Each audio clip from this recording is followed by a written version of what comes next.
Righto, look what turned up the other day. One of the main parts that I require for my new SKS Bullpup. So I managed to buy it without the stock, which was pretty cool. Didn't want it anyway, so bonus, saved a bit of money in the process. So it came in parts, threw it together, and I haven't shot it, but everything seems to function pretty good. And I've bought from this seller before, and I trust them, so it's all good. Anyway, thought I'd show you a stock that I made after I made the last Bullpup. I mucked around. I thought I'd try making one out of the old stock. I thought about a few of the problems that I had with the old one, mainly in this area, a little bit of restriction. One of the categories of the firearm, which the last one was, and this one probably will be too. It's an A category, which means we're only allowed a 7-round magazine. It also means that we require a thumbhole style stock. We can't have a freestanding pistol grip, so hence this sort of shape.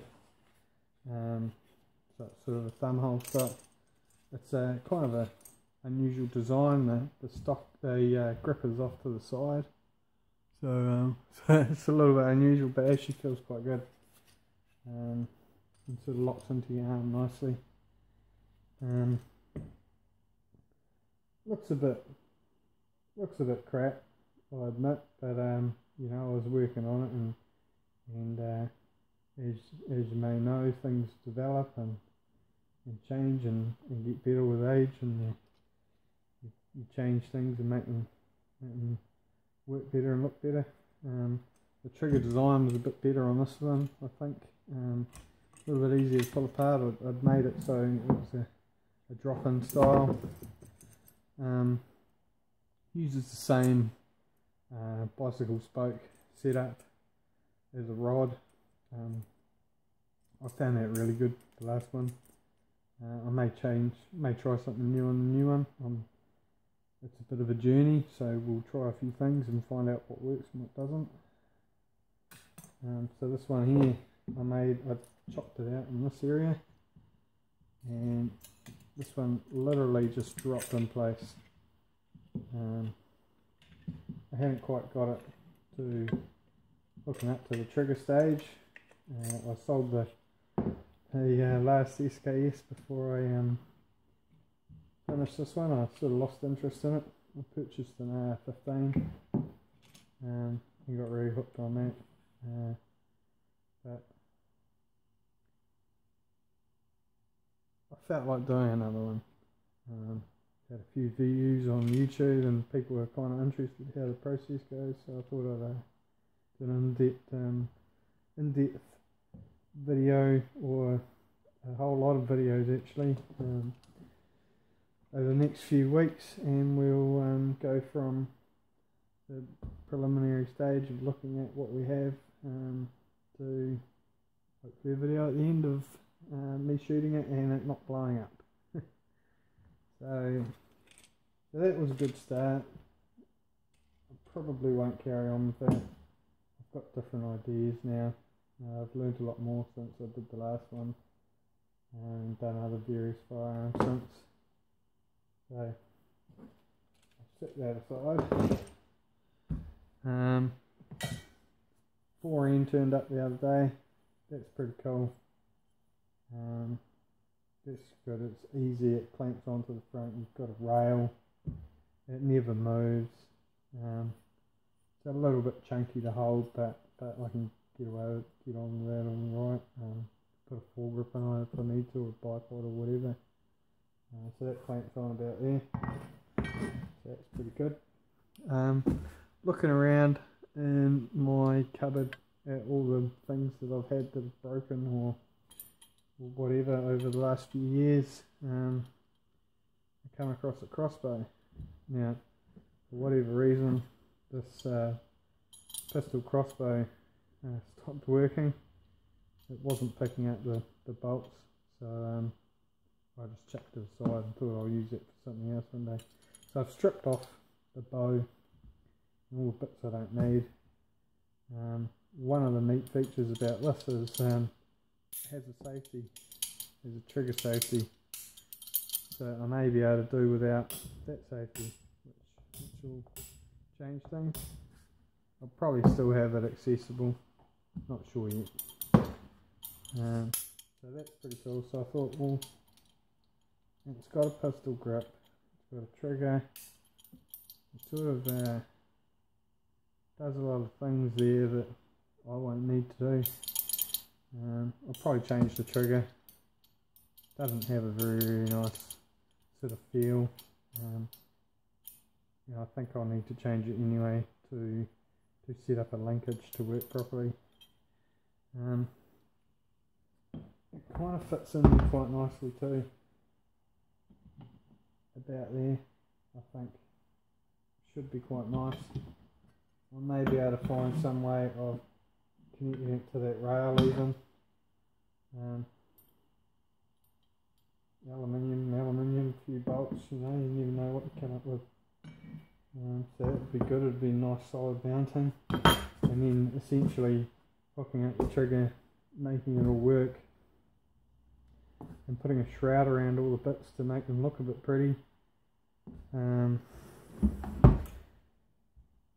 I'll use the sights to make the same flip up bolt cover like I did the last one. It means if you flip it up, it means you can still use stripper clips, which is kind of cool. Looking at possibly also doing an AK magazine conversion, so I can drop the mags out.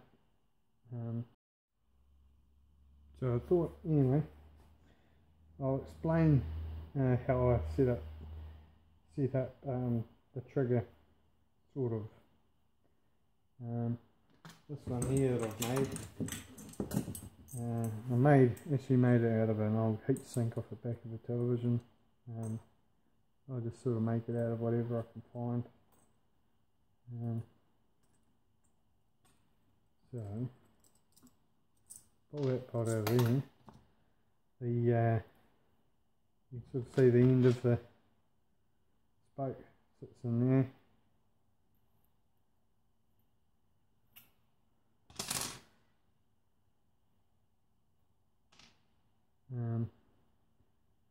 So that sits through there.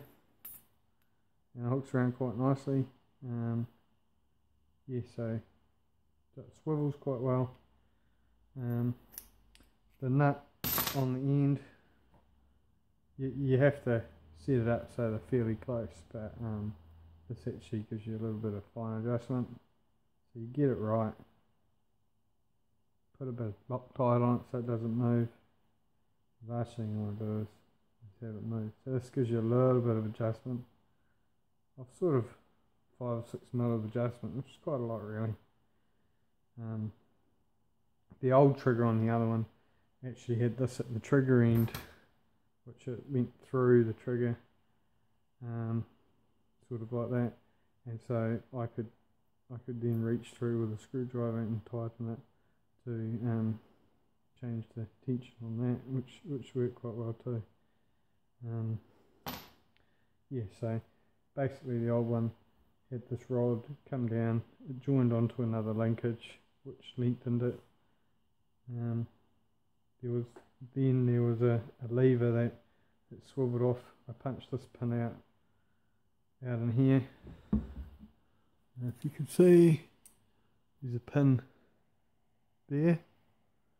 I punched that pin out and replaced it with a 2.5 mil cap screw, and then fixed a